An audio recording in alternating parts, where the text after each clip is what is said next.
Ciao, tifosi napoletani! Abbiamo una notizia calda ed esclusiva per voi, appassionati tifosi del Napoli. La squadra cerca sempre di migliorare per ottenere risultati sempre migliori. Quindi, mettete subito un like e iscrivetevi al canale per non perdere nessuna novità. Andiamo subito al punto. Mercato delle trasferimenti del Napoli. Le ultime aggiornamenti rivelano un grande passo avanti nelle strategie di trasferimento dell'SSC Napoli, come annunciato in diretta su Rai 2.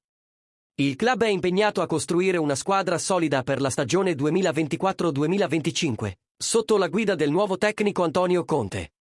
Abbiamo una grande notizia: Buongiorno è ufficialmente del Napoli.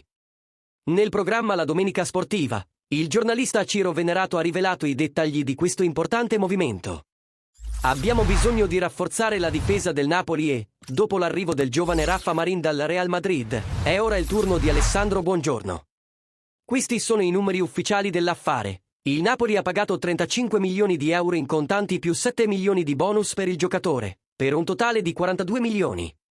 3 milioni di questi bonus sono facilmente raggiungibili, garantendo al Torino una rapida raccolta di fondi, mentre gli altri 4 milioni dipendono da obiettivi più difficili da raggiungere.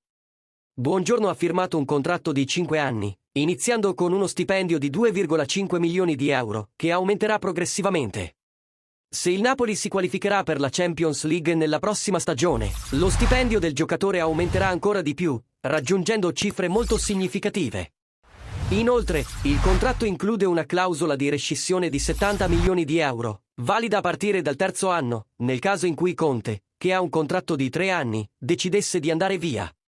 Allora, tifosi, cosa ne pensate di questo nuovo acquisto? Lasciate la vostra opinione nei commenti e discutiamo insieme di questo grande rinforzo per il nostro Napoli. Non dimenticate di mettere like, iscrivervi al canale e attivare la campanella per continuare a ricevere tutte le novità del nostro amato club. Alla prossima e forza Napoli sempre!